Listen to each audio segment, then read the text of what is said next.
Hello Internet, and welcome back to my series of film reviews. Last time we covered the Fantastic Four First Steps, and now we're here to look at a movie that changed science fiction as we know it, by making it scary as all hell. I'm talking, of course, about Alien.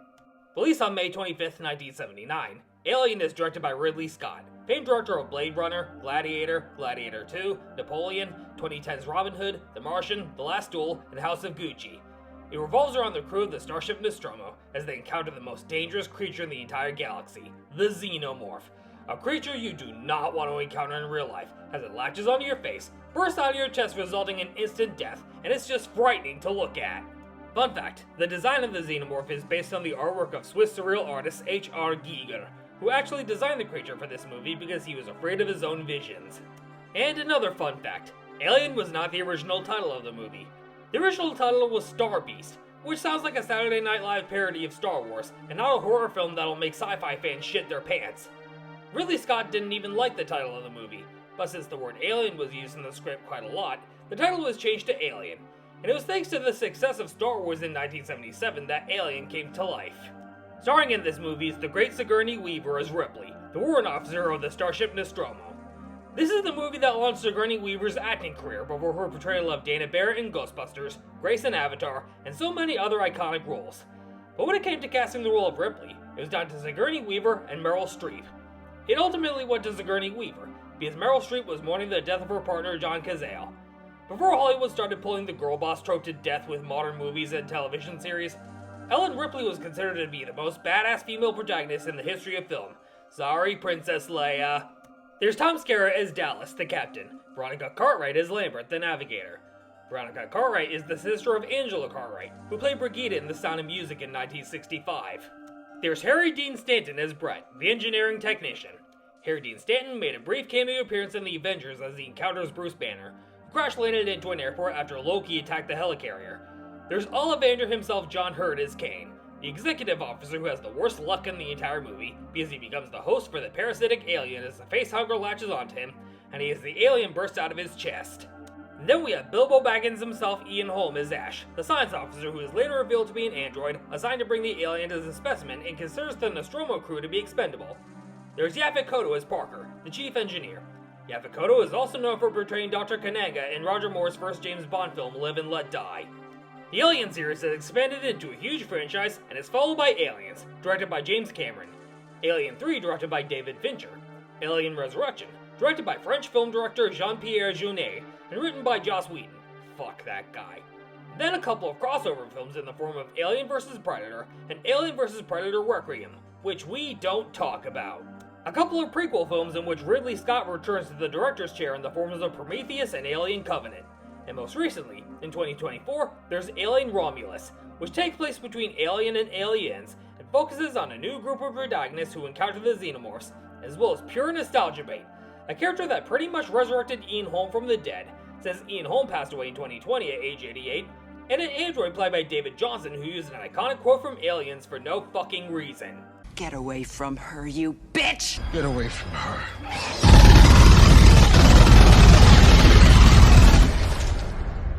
You bitch. We also have several different video games, like Alien Isolation, published by the same company responsible for Sonic the Hedgehog, and an ongoing FX television series, Alien Earth. I'm not gonna lie, I was a bit hesitant to watch this movie at first because I'm not typically a fan of horror films, and I was all too familiar with the chestburster scene after watching Spaceballs parody that scene, as well as an arcade game from Pizza Planet in Toy Story. But I brought myself to watch it last year before I saw Alien Romulus at the theater, so now here we are.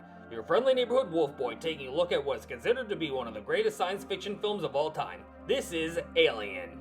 If you do end up watching this movie, all I ask is that you do not eat or drink anything, especially when a certain scene comes up, because chances are you'll be throwing up your nachos and chili dogs. The tagline for this movie is, "In space, no one can hear you scream," which means that this movie is nothing like Star Trek or Star Wars.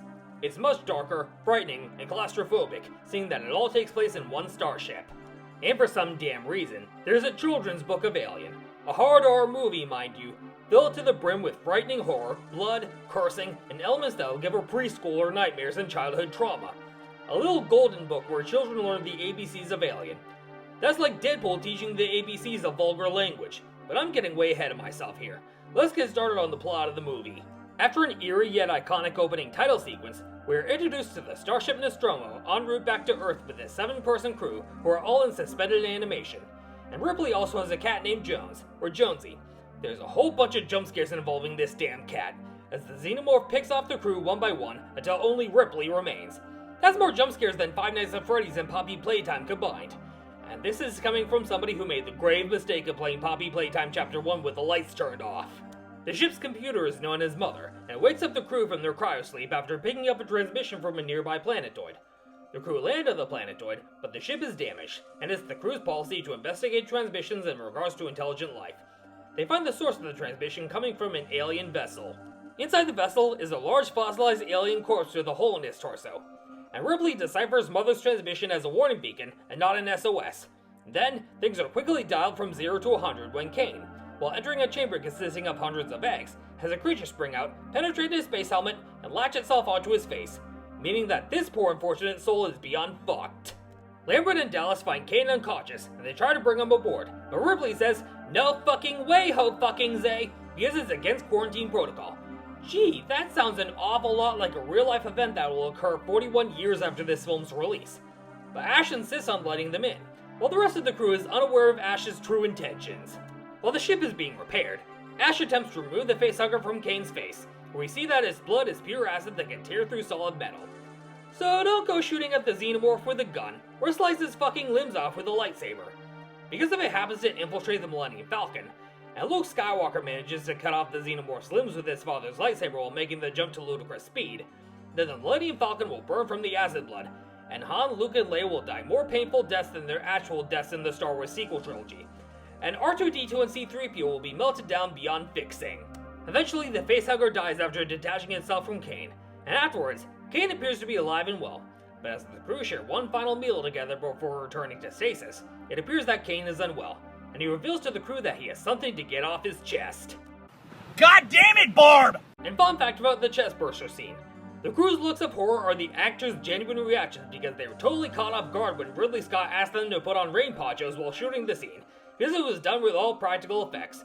The actors were all kept in the dark about what was actually going to happen, and Ridley Scott was expecting reactions of true horror from the cast of this movie. After the scene was shot, Yaphet Kotto locked himself in the bathroom and refused to talk to anyone for 4 hours. Let me just say, if aliens wind up implanting eggs in my chest or something and I eat one of you, I'm sorry. I do not want another single pop culture reference out of you for the rest of the trip, you understand? After the infamous scene that would cause audiences in 1979 to throw up their nachos, the chestburster escapes into the ship and will later grow into a terrifying black creature that would give audiences nightmares, and why young children should never watch this movie no matter how much they love Star Wars. Ash advises Parker not to kill it, which, upon my second viewing of this film, is a dead giveaway that Ash's intentions are way more sinister than we thought. With Kane dead, they eject his body into space, and the remaining crew members use tracking devices to locate and kill the creature. And then, a bunch of frightening scenes that would give Alfred Hitchcock and Stanley Kubrick major anxiety. While Brett is looking for Jones the cat, he is killed by the Xenomorph in a terrifying first look at the creature, while Jones just sits there and watches because he's a cat and can't do anything about it. It is then that the crew determines that the creature gets around the ship using air ducts, as a bit where the Among Us imposter using vents to get around, pick off crew members left and right, before either someone discovers a dead body, or someone starts up an emergency meeting. Dallas goes into the air duct to track down the creature and force it into an airlock, before he is picked off in a scene that will look and sound funny with Five Nights at Freddy's sound effects. Move! Get out of there! Don't you move! Dallas! Move, Dallas! Move, Dallas! Get out! Oh. No, not that way! The other way! God! Dallas? No. Take it easy. Dallas? With Dallas dead, Ripley is now the captain, and she gives the orders. Lambert, being scared out of her fucking mind, suggests that she, Ripley, Parker, and Ash abandon ship. But the escape shuttle will not support 4 people. So Ripley goes to the ship's computer, where she discovers that things are not what they seem. The company that sent them on their mission secretly ordered Ash to bring the creature as a specimen to study, and considered the crew expendable. And so, Ash attacks Ripley and tries to kill her as she tries to confront him, before Parker and Lambert intervene. And it's revealed that Ash is actually an android in a twist so shocking that it makes the ending of The Sixth Sense look like the I Am Your Father scene from The Empire Strikes Back by comparison. And fun fact about Ash's innards when Ripley, Parker, and Lambert reactivate his head. They're made of milk, caviar, pasta, and marbles. And Ian Holm actually stuck his head out from underneath the table so he could clarify his orders to the crew.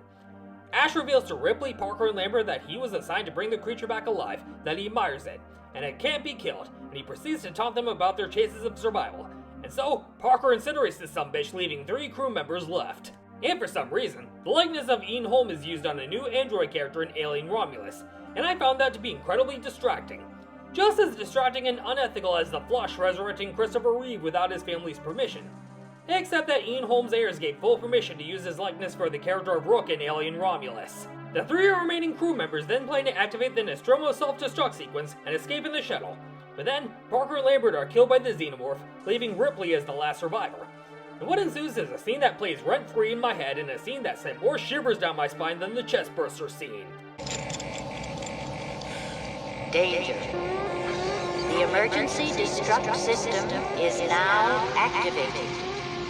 The ship will detonate in T-minus 10 minutes. The option to override automatic detonation expires in T-minus 5 minutes. That alarm is so eerie that it could give anyone nightmares, or worsening PTSD for decades to come for those who were around in 1979 to see it. And if anybody uses this as a wake-up alarm, I feel so sorry for you. And this scene alone is why you should absolutely never watch this movie if you suffer from photosensitive epilepsy because of the flashing lights and strobing effects.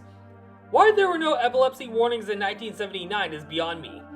I also don't recommend watching this movie while high. But hey, it's nowhere near as punishing as watching Midsummer while high. This scene, combined with the alarm, and the sense of claustrophobia given that it's just Ripley and the xenomorph is enough to give anyone nightmares. But at the same time, they don't want to turn it off when streaming this movie on Hulu, because it's that exciting, and it's enough to put both first-time viewers and those who decide to rewatch it on VHS, or DVD, or Laserdisc, or Blu-ray, or 4K, or stream it on Hulu on the edge of their sofas. And I can only imagine what this scene would look like on the big screen, both in 1979, or potential theatrical re-release to celebrate the movie's 50th anniversary in 2029. So while this scene is going on, Ripley tries to escape with Jones the cat, but the alien blocks her path to the escape shuttle. She tries unsuccessfully to abort the self-destruct sequence, because 5 minutes have passed, and the option to override automatic detonation has already expired. So that means she and Jones have no choice but to get the fuck out of there before they blow up into smithereens and spew my tiny symphony. It's a close call as Ripley and Jones escape as the Nostromo explodes. But as she's getting ready to go into cryosleep, we see the alien that snuck aboard the shuttle, leading to one final confrontation against the creature. She puts on a spacesuit and opens the shuttle door and attempts to blast it out into space, where no one can hear you scream. But the grappling gun she shoots the creature with is caught on the door, which pulls it back into the shuttle. Eventually, it tries to crawl into one of the shuttle's engines, but Ripley activates it and incinerates the sumbitch.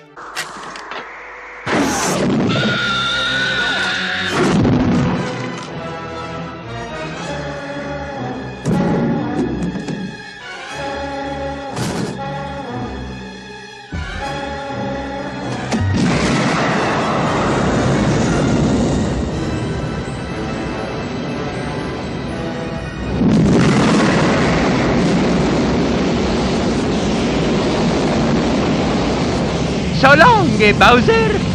And so, Ripley records one final log entry before going into cryosleep with Jones, and that's the end of the movie. I'm giving Alien a 9 out of 10. This film managed to take a beloved genre, that being science fiction, and make it scary as fuck. The jump scares were all there, the feeling of terror and claustrophobia was all there, and a creature truly terrifying that it made John Carpenter's The Thing look like the sandworm in Dune by comparison. This film was released to mixed reviews back in 1979, but in subsequent years, it became considered one of the best and most influential science fiction and horror films of all time. And it won the Academy Award for Best Visual Effects, as well as 3 Saturn Awards. I don't know why I was too chicken shit to watch this movie at first, and why it took me years to get around to watching the full thing. But it's always good to watch it at least once in your lifetime. This film launched Sigourney Weaver's acting career before her appearances in films like Ghostbusters and Avatar, among other roles. And Ian Holm proves that he's not only capable of playing a gentle soul like Bilbo Baggins and an asshole French chef in Ratatouille, but also an emotionless, terrifying android in the form of Ash. The rest of the cast did great in their roles, but the standout was definitely Sigourney Weaver as one of Hollywood's first female badasses, before Lara Croft, before Mulan, before Black Widow, before Sarah Connor, before Trinity, before Katniss Everdeen even. And then lately, this trope has been done to death, but it's nice to know where it all started. The Xenomorph is truly one of the most terrifying antagonists in the history of film, not unlike the slasher icons of the 80s. And the chestburster scene is enough to make anyone queasy no matter how strong their stomachs are. And this movie is not for the faint of heart or epileptics. And after watching this movie a second time, I can see why this film is considered one of the all-time greatest in not only science fiction, but horror as well. Now I don't foresee myself reviewing the rest of the Alien series, but I might consider reviewing Predator Badlands in November, since I've only seen 2 Predator movies prior to it, those being the Hulu originals Prey and Predator Killer of Killers. But Alien is definitely worth checking out once, and is good entry-level horror for those new to the genre. But I must say this right now, this movie is not for everyone. But aside from the facehuggers and the chestbursters, it makes for a truly terrifying experience, as it makes you feel like you're on the Nostromo with the crew as they try to survive against the most terrifying creature in the galaxy. And the tagline, "In space, no one can hear you scream," is iconic, and it fits with this movie like a glove. Stay tuned for my upcoming review of Tron Ares coming this October. But if anyone has any requests for films for me to review, any film at all, no matter the genre, the rating, how good or bad it is, let me know in the comments below. Till then, I'll see you all next time.